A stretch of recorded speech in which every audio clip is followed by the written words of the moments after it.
Hey guys, Carl here with Cultivate with Carl, and it's time for another Monday garden update. And I know that these don't get as many views as some of my other videos, but I think it's important because this is how I document the growth of my garden. So I've gone back actually and looked at some of the previous videos to see how things were intended to be, when I set the garden up. So everything's going pretty well. I don't want to get too crazy and start patting myself on the back because we're way early in the season. In fact, we're so early in the season that last year I didn't even plant for like 2 more weeks. And so all this, because we've had a run of good weather, is it's just extra. It's lagniappe that we've gotten a few extra weeks of grow season, and we're really off to a good start. So let me get you flipped around and let's start the tour like we always do. And then I'll talk to you about a few things that I've got going on today, because today's an important day for me because of my work cycle and stuff like that. So I'm gonna flip you around. First, let me turn you into a direction where it matters. That way you can be seeing something. Yeah. All right, here you go. Now you can see the dachshunds of death. That's right. Look how vigilant they are. Keeping guard. Probably looking for something to destroy. That's what they do. Oh yeah. So anyway, here are these plants. I don't know what they are. We still don't know what they are. But they're getting some buds on them that kind of look like flowers. So maybe they are flowers, but I didn't plant any flowers. So we'll see what happens. Potato, potato, potato. Now these potatoes, not doing as well as these potatoes. And so I'm not sure what's going on there. Looks like I got a little something going on the leaf, maybe a little leaf burn. I'm going to come out here and spray with some BT later. BT and some neem oil. This bag is new. That bag is old. These are watering bottles, and they drip water into the system. This Sun Gold tomato is a transplant from a tomato ICU, but it's spread out. It's looking really nice. You can see the dew is still on it. In this pot, I planted some Hossinator tomatoes from Hoss Tools. They were little pelletized seeds. They've only been in the ground 1 or 2 days. I believe this is a Kellogg's. I'm not sure. And I believe that is a Kellogg's. I'm not sure. And then we have here the Sunbright sweet pepper. They're yellow. And there's 4 seeds in there, just planted yesterday. And over here we have the Grand Bell mixed. So it's going to be another pepper plant. And that pepper plant is going to have mixed colored bell peppers. And so those are over there in the seed trays. I'll show you. And I'm not sure how well they're going to do. So let's go down the next row. And I'm going to switch you around again. Here we go. All right, here we go. This is a determinate Roma Tomato and another determinate Roma Tomato. They're coming up the trellis cages just fine. They've even got flowers on them. Hopefully they'll last really well. The cucumbers have grown a lot since we last talked. Those guys are climbing up the trellis material pretty good. Yesterday I gave all these a feeding and a foliar feed with some mix. I'll show you. But these are starting to grow, and I'm going to use the Florida weave method of trellising here, whereas in the back two I have the net method. I thought I would try something a little different. All these ones in the red cups today are going to a friend's house. He's got a big in-ground garden. We're starting to get ahead on this lettuce. You can see I've taken some plant damage, or some damage from pests and such. But what I've got in the bed now are some slug bait, and I've sprayed neem oil on these. So there's some actually the slug, but see this, look at that, it's starting to firm up, kind of perverted. And it's kind of forming a head. There's a lot of pollen on all of this from the oak trees. I mean, the oak trees are killing it. But look, I mean, that's 3 good heads of lettuce. And my understanding is I could cut some of these leaves off and eat them. But I'm not in a rush, and I want to see how they grow. But I've taken a lot of damage from pests. The cucumber plants doing pretty sexy. So doing good. Already got flowers on them. I had pinched the few first flowers off. I had pinched the first few flowers off and let them grow for like a week. And so I've stopped pinching the flowers off. We're just gonna let them roll and see what happens. I'll flip you back around. Here are the potato plants. Now, the potato plants have started to flower, which are great. We're getting multiple flowers now. Yesterday when these were open, I had some pollinators in them, actually. And so my understanding is now that the flowers have come, within a few weeks, the plants will start pushing sugars down to the roots to make the potatoes. And so everything here has gotten real heavy and is laying down. And so what I've had to do is trellis it up a little bit just to keep it, you know, standing in the box. But these are, man, if you remember when I started this, if you go back and look some of the earlier videos, this was a flat bed that had a few plants in it. And now it's this massive bush. Massive bush. And so that's pretty funny. Now, here's the winner of the week. And I just saw something flitter. Maybe it's a lizard. This is a squash plant. Squash plants been putting on big squash flowers. Check out that flower, man. That is so pretty. I may end up taking a still picture of that later on. And so I had flowers on yesterday. It may have germinated because I had a male and a female flower going on. And so it looks like I'm getting a squash on there. Hopefully that works out. These are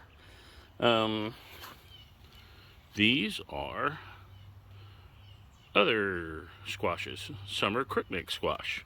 And we're still determining to see who's going to be the winner of the Survivor Pot Edition. Summer crookneck. And then this one is a zucchini.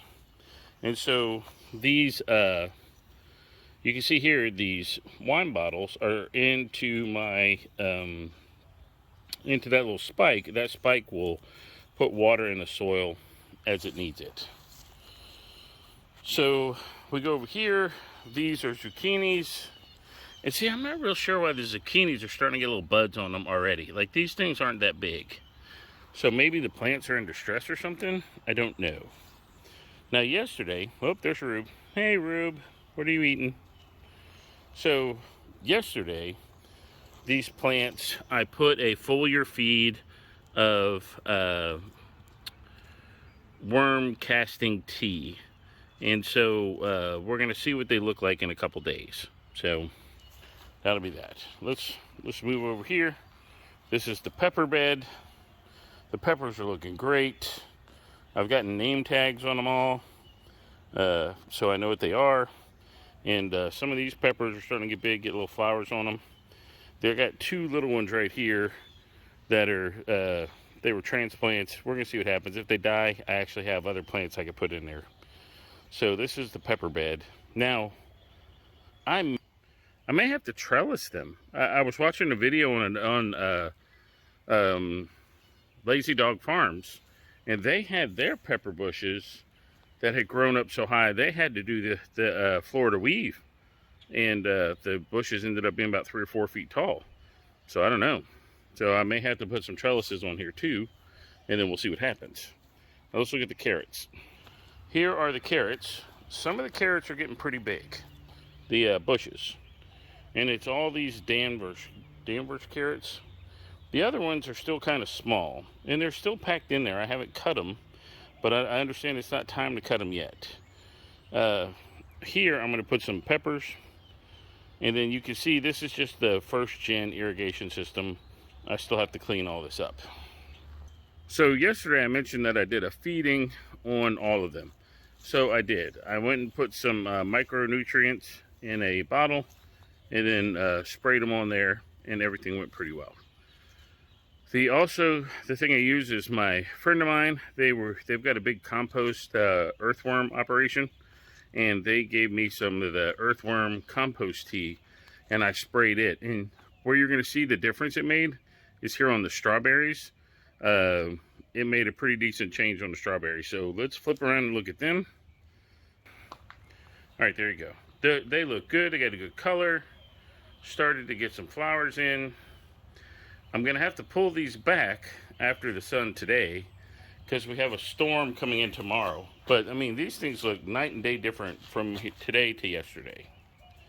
And they're looking pretty darn good. Pretty happy with that. I'm not real sure how the tower is going to work out. We'll see. But, we'll see how the tower thing's going to work out. Now, let me flip you around and show you one last thing, and then we'll talk. These are the last of the seed starts. So, all of these are Kellogg's tomatoes. And I keep mentioning the fact that I'm going to do a video on how I screwed up my seedlings. This was an experiment to prove that I could do it right. And it's worked out well so far. These are some bell peppers, sweet peppers, and grand bell peppers, and then 2 more of the Kellogg seedlings. These plants right here are just extra. I'm probably going to give them away. I don't have any room to grow them, but that's okay. What they're doing here on this table is they're hardening off, and soon they'll be ready to go out into the sunlight, maybe tomorrow or the next day. This is all my irrigation system equipment to use starting this afternoon. So this afternoon's goal is to clean up and finish the irrigation systems on all the beds. So I want to have my final prototypes in the ground this afternoon, because tomorrow we're expecting a storm the entire day. It is supposed to thunderstorm here all day long. So I want to get that done. I have conflicts at work that are going to cause me to work every day over about the next 10 days. I don't think I'm going to have much time off. So it's important that I get the timers out for the irrigation system. I have actually 2 timers that will, all I'll have to do once the one timer kicks off on Monday, I'll come flip the switch, and when it kicks off on Tuesday, it'll hit a different bed. Then the other timer, I'll do the same thing. So essentially, Monday, 1 or 2 of the beds will get deep watering. Then on the next day, the other 2 will get deep watering. And the potato bed, I've just been pretty much letting that go. And I added some water yesterday, along with some fertilizer. And it's been pretty much, they say don't overwater your tomatoes. But that bed does pretty good. Now, all the ones in the pots and the buckets, I monitor those daily, and I'll come out and put water in them if they need it. The compost piles, they're going to need to be turned again. And I don't want to really add any more material to them because I want them to cook down. But now I have to open them back up and flip them so that I can get the compost ready for mid-summer, I hope. Plus, I've ordered 1 more of the Geo bins so that I can flip and have basically an empty bin so I can do a new start. So I'll have 3 bins going. If you've been paying attention to the news, supposedly starting soon, maybe next year, there's going to be a fertilizer shortage because the majority of the fertilizer in the world is made in 2 places, Russia and Ukraine. So they're anticipating, with all the embargoes and stuff, that there's going to be a fertilizer shortage. And one of the ways you can beat that is by having a lot of pre-made compost. Well, compost doesn't make in a day. So you're going to have to get on it and start making some and having it ready for later on growing stuff. So I think I'm going to stock up this year. Walmart still has some 10-10-10 and 13-13-13 in the bags. So I may go grab a couple bags of that, throw them in the shed for next year. So I think that's it. This afternoon, a lot of these plants and solo cups are all going to my friend's house so he could put them in his big garden. My friend across the alley, he's not quite ready yet. He's got some home construction stuff he's got to finish before he builds his bed. And then we'll just use store-bought plants from there. So we'll see how that works. This should make for a good video, though. So we're coming up on 15 minutes. And I shoot these straight through, so I don't have to do a lot of editing or anything like that. I appreciate you guys for staying around. I know there's only 1 or 2 of you that watch the whole videos, and I appreciate you. Thank you very much. As always, click like if you like the videos, and leave a comment. And you don't have to put anything elaborate. Just put, hey, I'm leaving a comment. And then it will get the YouTube algorithm going. Because I know, like my Vigo bed build has 120 views. So I know that some of them have caught on a little bit. And whenever I do non-garden update videos, they tend to do better. But like I said, I'm using these Monday garden video updates as like a video vlog journal for my progress through the year. So pretty happy so far. I must admit, I'm really surprised at that foliar feeding by, you know, the misting of the plants with the minerals, especially on the strawberries. Strawberries are looking great. The tomatoes are looking great. Do we look through the tomato bed? I don't think we looked through the tomato bed. Let's go through the tomato bed real quick, and then we will sign off. Yeah, I think we skipped the tomato bed. We're taking a big walk. You got jiggle cam footage. All right, so here we go. Here's the tomato bed. These tomatoes are taking off. And so I'm very happy with that. So I'm going to have to get in here and start using little tomato handcuffs. So these things right here, I'm going to start using these things and corralling these tomatoes onto their strings. So that's a cherry tomato, cherry tomato, cherry tomato, cherry tomato, cherry tomato. That's Kellogg's. Then I think we have the Hossinator down there. And then store-bought, store-bought, store-bought, store-bought, store-bought. So we've been through that already. But as you can see, they're getting big. They're starting to look good. And I'm pretty excited. Now, those flowers, I'll probably go pinch them off because I don't want the flowering just yet. So that's that. All right, we're at 17 minutes. I got to let you guys go. Guys, do your hobby. Get out in nature. No, you know, whatever you do for your hobby, do it. Have an escape, you know, and enjoy what you do. Post some videos about it because I'd like to see them too. All right, if you got any comments, leave them below. You got any questions, get with me, and then I will answer them down in the comments. Till next time, this is Carl with Cultivate with Carl. See you later.